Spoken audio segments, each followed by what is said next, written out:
Morning, everyone, and welcome to our Heavenly Parent Holder Community, Oceania Hundoke. I hope everyone is okay. Today is Monday, the 26th of February, 2024, or the 17th of January in the 12th year of Chongal. So thank you for coming, and let's begin, as always, with a bow to our true parents of heaven, earth, and humankind, Chanji Champuminge Kyombe.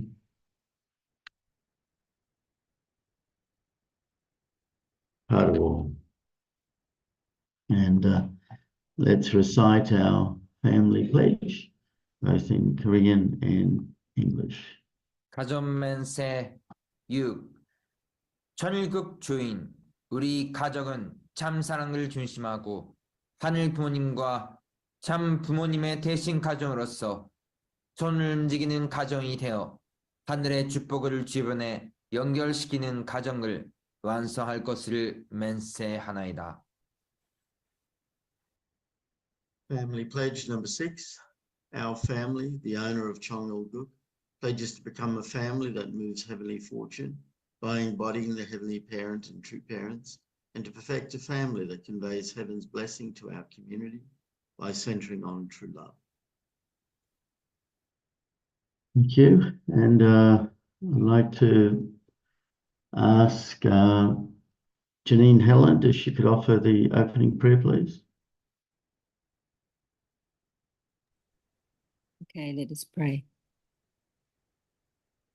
Our loving Heavenly Parent, true parent of heaven, earth, and humankind, we're really grateful that we can gather this morning and each morning to greet you and to listen to the words of our true parents and to really ready our mind for the day ahead.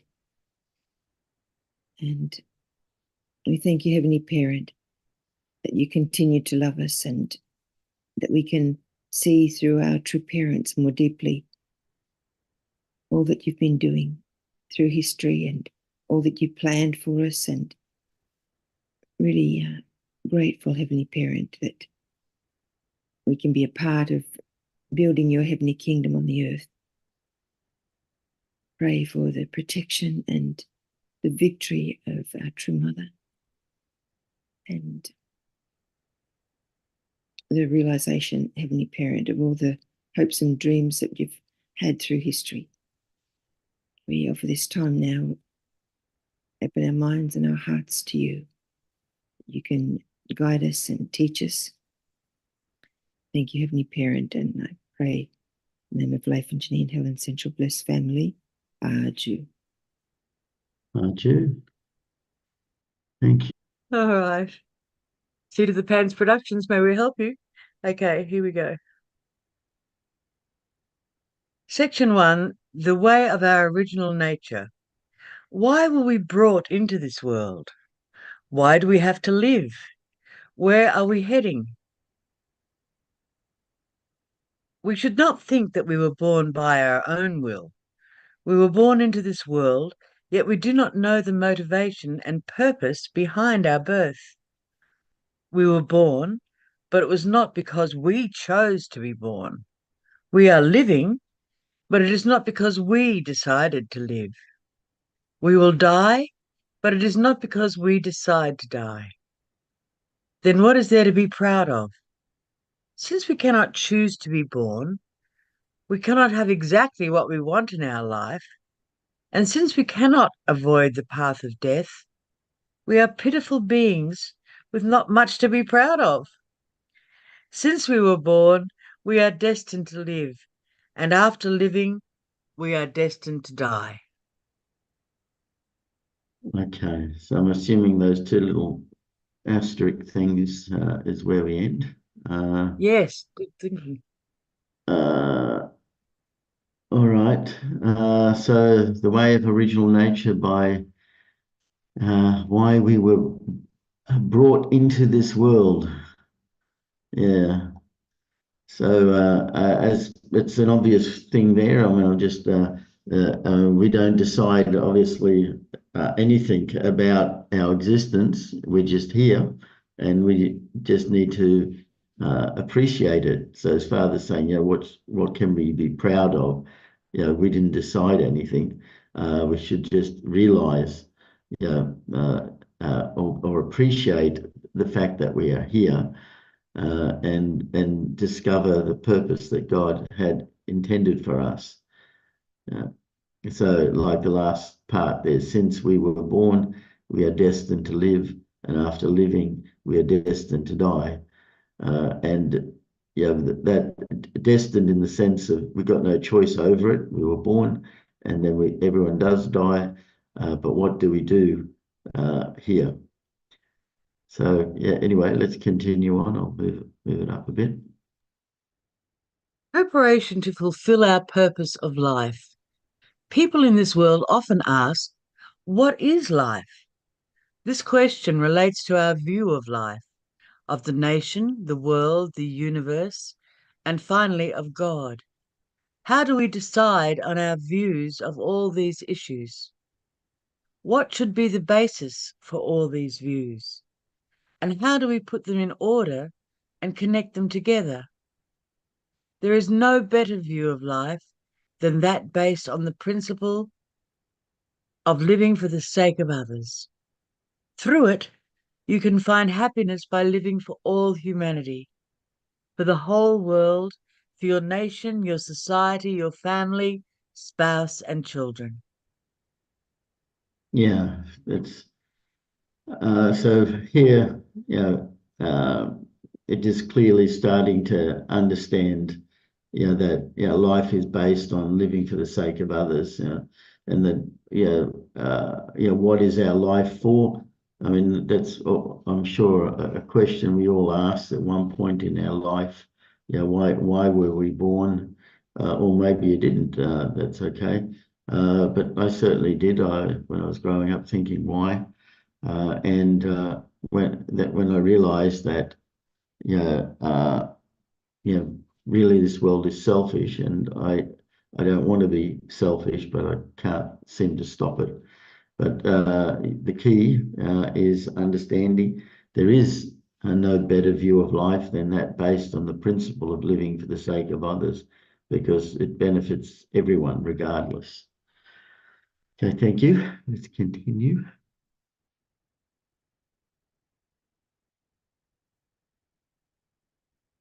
Yeah, Barbara. I didn't unmute myself, sorry, pardon me. Yeah. When you start off in a wrong direction, you'll end up in a totally unexpected place. Hence, when a ship sets out on the vast ocean, the captain should chart its course and follow the compass from the moment it first sets sail from port. Yet fallen human beings do not even know their port of departure. They have no compass and no sense of direction or knowledge of their final destination. They've been wandering about, zigzagging here and there according to their desires. However hard they try, they end their life without having overcome their human limitations. Yeah, wow. As you can see, I mean, we're all going, potentially, all of humanity is still going in the wrong direction because we're just following our own desire, not really recognizing that, we have a particular purpose or reason, and fallen beings, do not even know their port of departure. We don't even know the origin. We're still searching for the origin and still, trying to make sense of where we're going. And so, it's Father's painting a picture here. Humanity's in a mess because of the fall, and we need a clear direction in our life. So yes, please continue.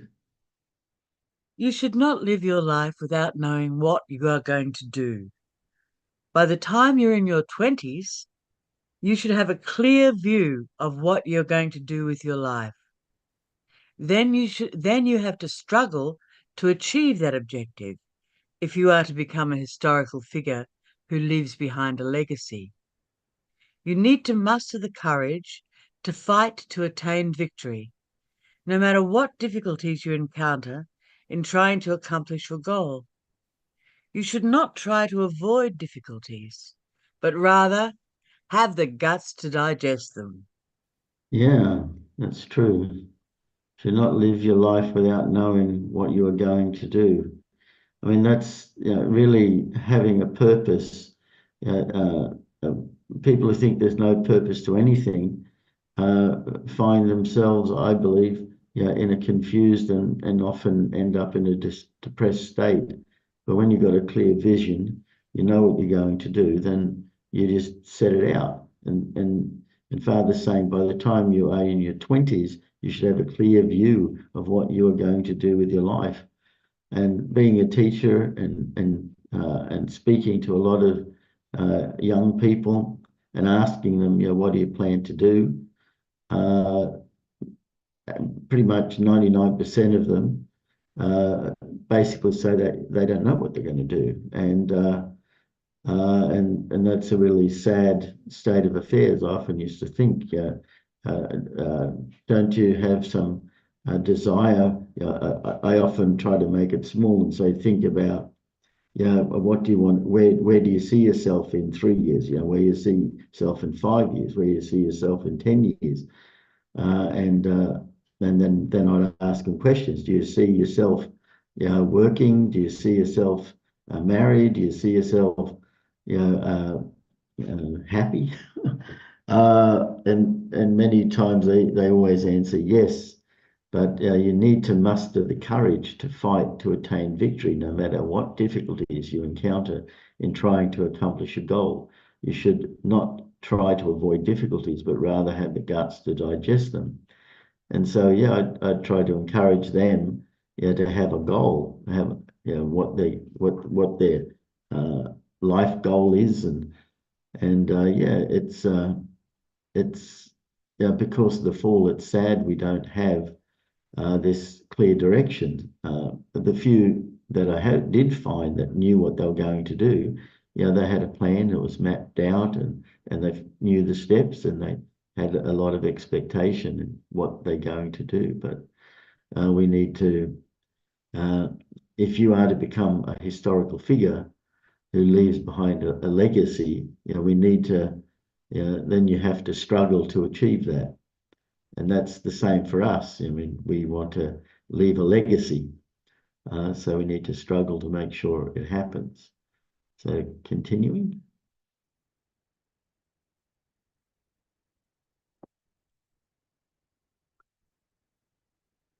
Did you unmute yourself?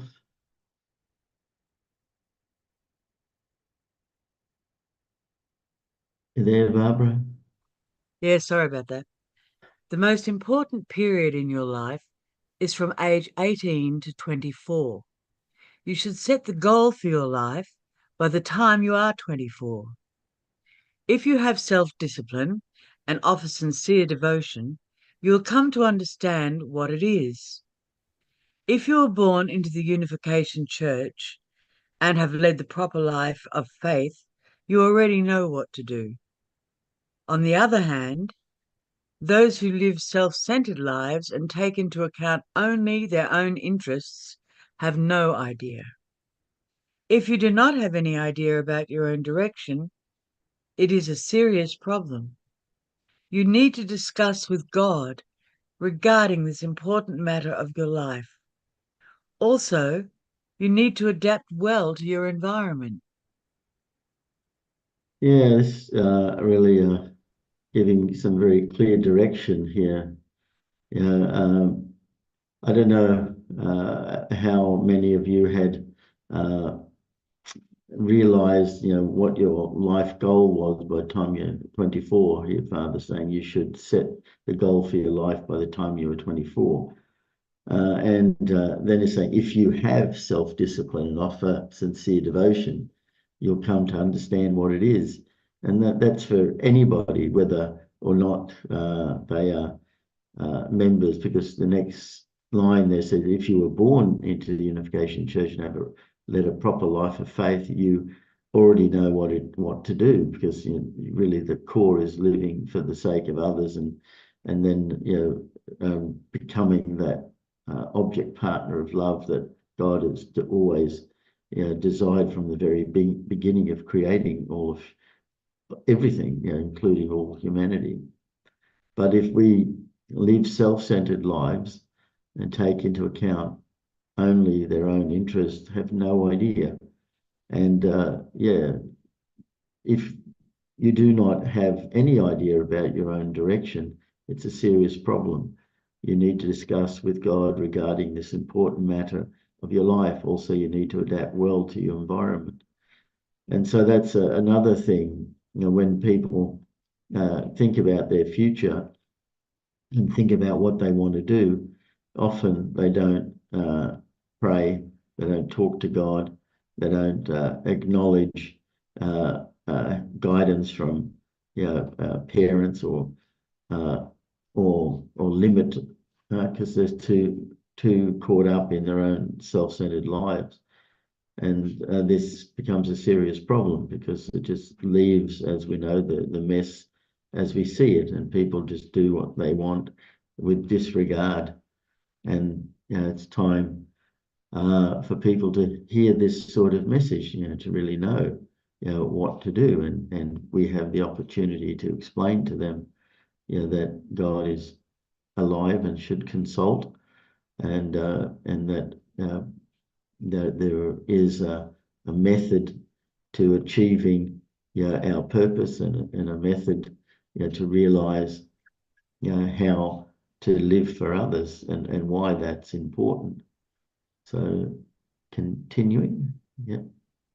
When I was 16 years old, I was already very serious about life. When I was planning to go somewhere, if I felt uneasy about it, I did not go. If I went anyway, there would be some kind of accident. It is the same today. That is why I am still alive, even though I have many enemies in this world. The more important one becomes, the more difficulties one encounters. In order to be able to overcome these challenges, it is crucial that you're able to make right decisions about where to go and whether to go there. If someone comes and reports to me, "Father, we are in trouble, there is a problem," I already know what happened. Yeah, so I don't know how serious we were when we were 16, but Father certainly knew. He certainly knew that the spirit world around him, and like he says, if I felt uneasy about it, I did not go. But if he did go, then there was some sort of an accident would happen.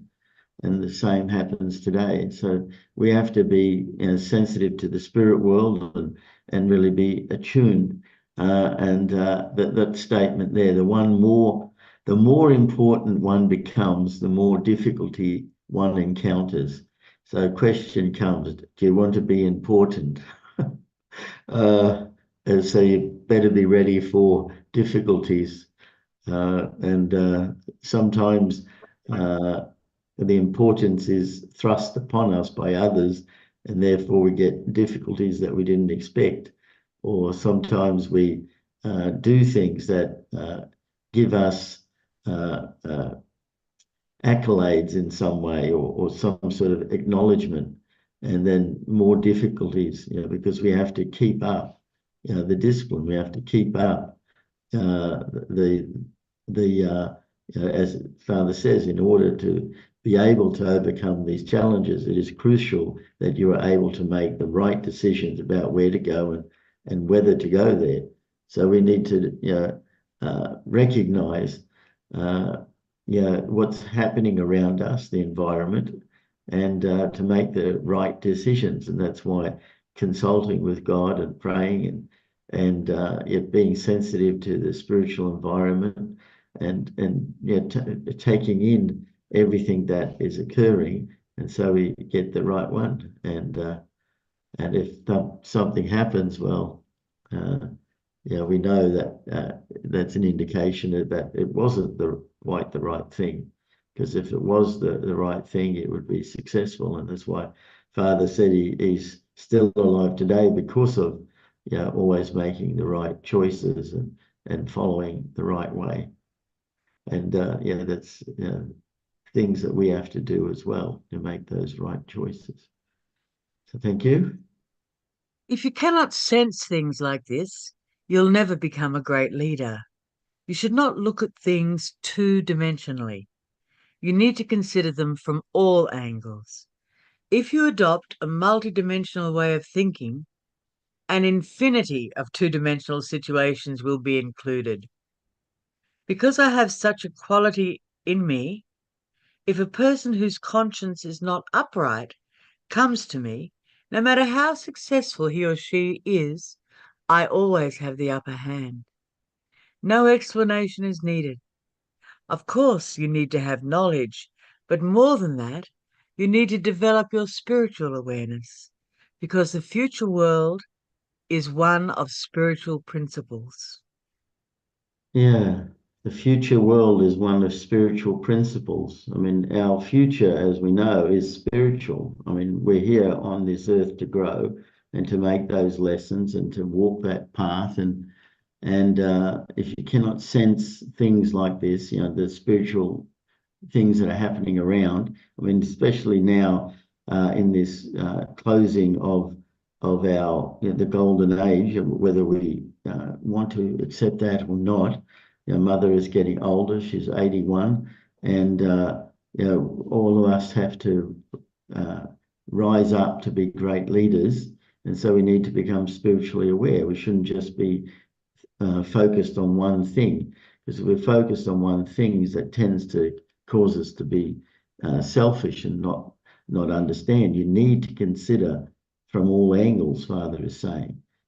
If you adopt a multi-dimensional way of thinking, very broad-minded, and it doesn't matter how strange that is, it gives you all the different choices available, because you need the choices to be able to make the right decision, to go the right direction.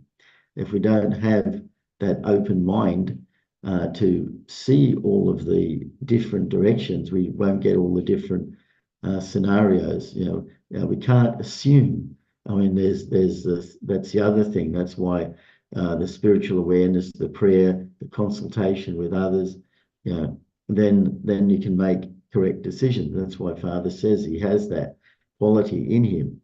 And so if you meet someone who's not upright in their conscience, or then basically they can't win because they don't understand, because it's got nothing to do with knowledge. It's all to do with spiritual awareness. So how keen is our spiritual awareness? I'm sure some of us have had spiritual experiences from time to time that has made us aware, but how to hone that so it's always a keen, and we're always able to use it to choose correctly. So thank you. Yes. When you are calm, there is a place deep within your heart where your mind can be at ease. Your mind should be able to go to that place where it can rest. After you rest there and reawaken, your senses become very sharp. Then if you seize that moment and focus yourself on that tranquil mind, excluding all other thoughts, you'll be able to connect to everything. This is why you need prayer and self-cultivation. You must offer devotion all the time. Devotion is not something you offer once and then expect results. Through continual devotion, you must find that state of tranquility and peace in your heart. Then you'll understand everything you have to do. Yeah, so Father's really helping us to see how we can awaken our senses by going to that calm place. I hope everyone has experienced that calm place where your mind is at ease. that you are able to rest, because really once you've gone there and rested, you are more sensitive. You do become more sharp. I can testify to that. I've done that several times, and often I do that at the end of the day. It's before going to sleep. It's like you got to unwind or calm down. I certainly can't go to sleep if there's my mind is busy. So this of easing your mind so you become more sharp. I'm sure we all recognize, and it's really through prayer and self-cultivation that and Father, with devotion we have to do something. The prayer is a devotion, the action is a devotion, the thoughts are a devotion, and so disciplining ourselves to pray and to act and to have our mind sharp really is the way for us to get results. Devotion is not something you offer once and then expect results. No, through continual devotion, you must find that state of tranquility and peace in your heart. Then you will understand everything you have to do. And I think that's a thing that happens when we do the Chongsheng One prayer, even though it's shouting and we're listening to others. It's the opportunity during that time to enter that state together as a community, and then really finding that aspect to really awaken ourselves, reawaken ourselves. And then you, as the last part, then you'll understand everything you have to do. And in a way, we know what we have to do, but having that sharp awareness gives us the direction and path, and having that open, broad mind, it gives us all of the different possibilities that we can do to succeed. So thank you. Having found your direction, you must follow through. You have to focus on that one direction with your focus as sharp as the point of an arrow. Finding your direction is not difficult, but there are many things you must do beforehand to prepare. You must find the source of strength within yourself to move forward every day. Moreover, you cannot do these things all by yourself. Yeah, so again, Father's giving us the method and techniques for how to improve ourselves. We need to find that direction, and we have, and because we're here and we're offering this devotion now, and you have to focus on that one direction. And yes, there are many things in our movement that we can do, but often it's finding the one that suits our circumstances, and then just focus on that. If it's PCLC, if it's talking to friends, if it's raising income so we can support the church more. I mean, there's all sorts of different things people can do. Ways in which to improve our relationships with our family, our friends. It all. So Father's saying, it's not difficult to find the direction, and I'm sure many of us have found, but there are many things you have to do, and this is the things that we have to do beforehand. You must find the strength within yourself, to move forward every day, because especially when you get knocked back, you get disheartened. So you always have to move forward, or apathy sets in, or too much thinking without enough conversation with others. Like the last sentence there. Moreover, you cannot do these things all by yourself. So we need our partner, and we all have our partner, and so we need to do together, and also listen and change our mind if if in preparing like that course of trying to achieve our direction, maybe it's better to try something else. So definitely need to connect with others to know the best way to go. So let's By the continue. time, oh, sorry. Yep, go ahead.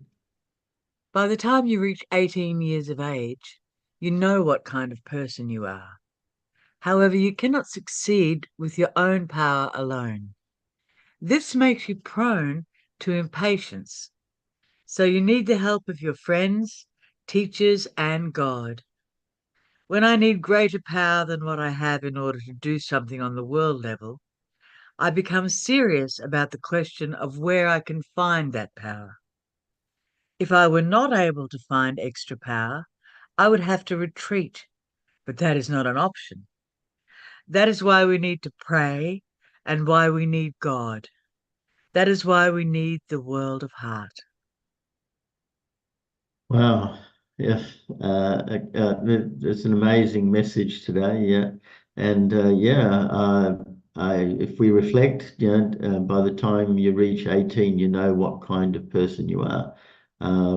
I certainly did. I was full of confidence at 18 and 18, actually around 17, 18, 19, those sort of 3 years for me, I sort of understood and had a better idea of certain things. However, you cannot succeed on your own, and that on our own power, we need to be patient. And this makes you prone to impatience. You can't do it by ourselves. We absolutely need others because we think many times that it's only us and nobody else is doing it. Why aren't others doing it? It makes us impatient, and sometimes impatience causes the wrong choice to be made. So we need help from our friends and teachers and God. When I need greater power than what I have in order to do something on the world level, I have become serious about the question where I can find that power. And so the same for us. I mean, we need to become serious. That's why we need to pray, and we need to talk to God, and we need to really talk to others, our friends, our leaders, our workmates, our children, everybody. And that is why we need the world of heart, because it's the heart that enables us to have the sensitivity to choose the direction that causes us to make the action that enables us to grow. Because as we know through principle, when we do what's right, our spirit grows, and that spirit growth causes our heart to expand. Therefore, we're able to love more. And so, this is why we need the world of heart, because that's where our essence is. And so we need, to really pray and talk to God and others to, make sure we, fulfill the direction that we've come to understand. Okay, thank you. The world of love is unlimited. It doesn't matter how much you draw upon it. The material world ends at some point, as does the world of knowledge. The world of power can be destroyed in a second, but the world of heart is endless. Hence, you need to act based on the world of heart. When you go to the center of the world of heart, you'll move up and down on its central axis. You should go to the very core of the mind and heart. That is where infinite power is generated. If you make a 90-degree angle with God, you can maintain infinite power based on that perpendicular. Hence, you need to cultivate yourself. You need to offer devotion and experience the spirit world deeply through all aspects of your life on earth. Yeah, again, many lessons. We need to recognize that that love is unlimited, and we can draw on it time and time again, because the goal, when you go to the center of the world of heart, you will move up and down on its central axis. That's why we need that vertical alignment with God, that place of no shadow, that place where we really just act according to God's desire and our desire aligned together. It's saying you should go to the very core of the mind and heart, which is God, because that is where infinite power is generated. Because we have to become generators of love and generators of power, because we are God's children, and therefore growing up to be like God, and therefore we have to copy the same way that God does things, and that is to really expand our mind and heart. And you can, if you make it 90 degrees, Father is saying, then you can maintain infinite power based on that perpendicular. In other words, we can grow, and so we have to cultivate ourselves. And so to live for the sake of others, the more of ourself that we've grown, the more obviously we can use to live. And so you need to offer devotion and experience the spirit world deeply through all your aspects of your life on earth. So over and over again, Father is saying, to offer devotion, which obviously is prayer and action together, and experience the spirit world. So the sensitivity of that happening, which is again, Mother is also highlighting spirit and truth, spirit and truth. And it's through the spirit that we can convey the truth, and the truth is to live a life for others, which is at the same time helping us achieve our full potential. So continuing. This was the last page. The Okay. teacher closest to you is none other than your original mind. Your mind is more precious than your closest friend. It is more precious than even your mother and father. You need to consult your original mind. That is where God dwells. You need to reach the state where you can hear the voice of that mind. What Buddha meant by the words, "In heaven and on earth, I alone am the honored one," is that when you look into your heart, you will know that God dwells inside you. Then there is nothing you cannot do. So please make your mind clear and bright. Your original mind is superior to any teacher. It is your eternal Lord. Therefore, do not be self-centered. Cultivate a mind devoted to the common good, a mind that takes a public position. Wow, thank you. This last part here. The teacher closest to you is none other than your original mind. And we've heard that before, where our conscience even knows before God does. And that this is what we are cultivating when we're cultivating through the prayer and devotion. We're cultivating our heart, we're cultivating our mind, and we're cultivating a better world. It's more precious than even your mother and father. So you need to consult your original mind. So when that's when he mentioned earlier, you go to that quiet, still place and calm down, and then you can become rested and refreshed. But that's also the same place where we are consulting our original mind, because that's where it sits. It sits in that quiet, still place within us that enables us to gain clarity. And we need to make sure that we keep it clear by making sure that we're choosing the right and being sensitive to the spirit world, so that we are always consistently choosing the right way. So you need to reach that state where you can hear the voice of that mind. You know, what Buddha meant by the words, in heaven and on earth, I alone and the honored one. It's the same, because when we're in that space, then we realize that we are the one that is like God. You know, we see our worth, and we recognize, you know, that you know, we can do anything. And so when you look into your heart, you will know that God dwells inside you, and there is nothing you cannot do. And that's true when you have that experience. And we're meant to turn it into an ongoing thing, not just a moment, but to experience, you know, God inside us, and to know that, you know, I am God's precious child. Then there's nothing we cannot do, because it gives us so much power. So, you know, the Father's saying, please make your mind clear and bright. Your original mind is superior to any teacher. It is your eternal law. Therefore, do not be self-centered, because the self-centered mind, you know, stops us from hearing God.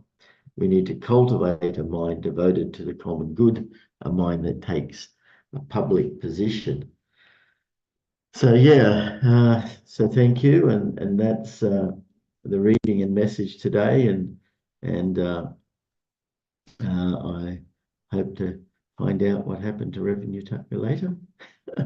But open it up to others who have some sort of thought or idea. I know there's not much time left, but that's okay. Yeah, for anyone that's got a thought.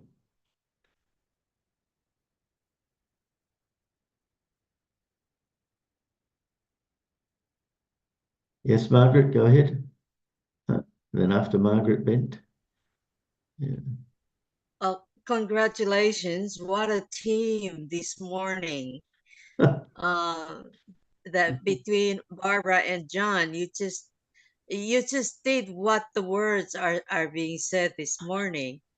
Not just two-dimensional, but be able to solve the problem right away. And just maybe a word of a suggestion.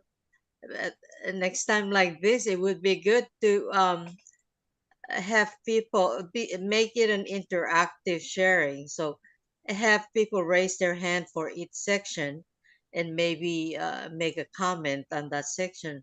It's a great from idea. there. Yeah. What came to me, Great idea.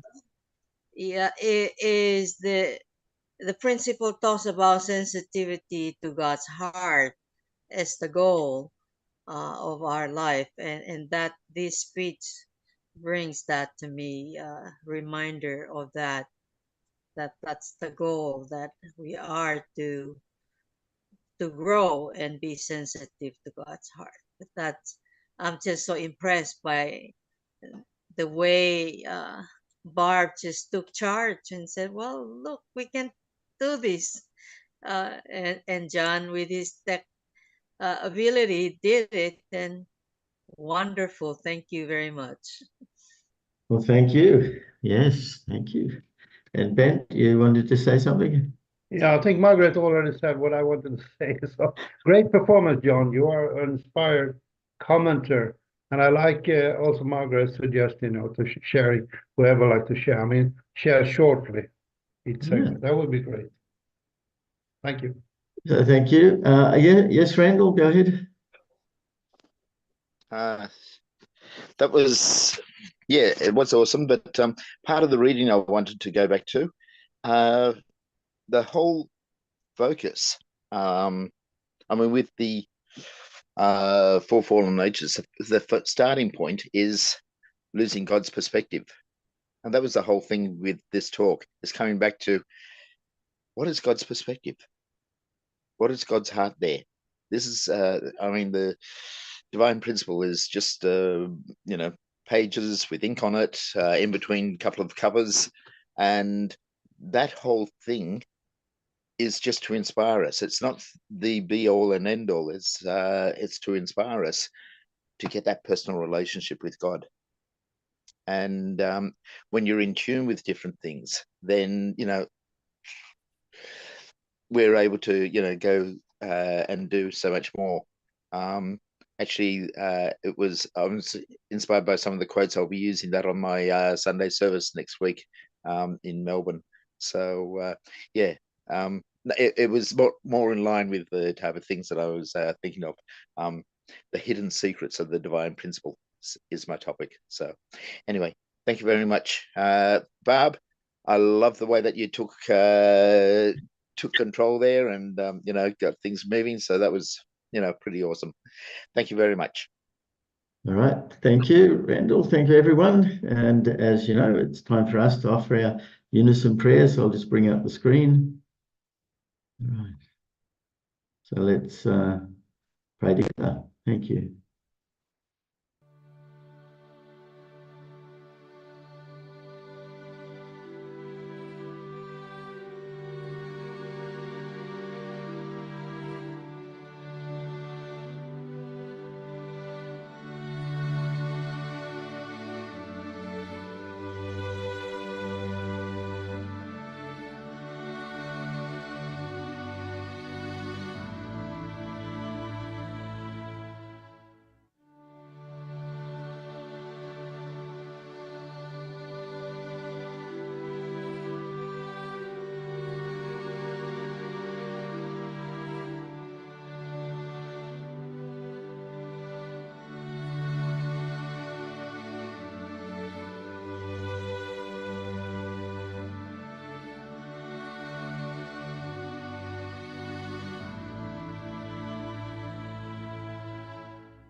Adieu, adieu, adieu. Thank you, everyone. Thank you again, Barbara. Great reading.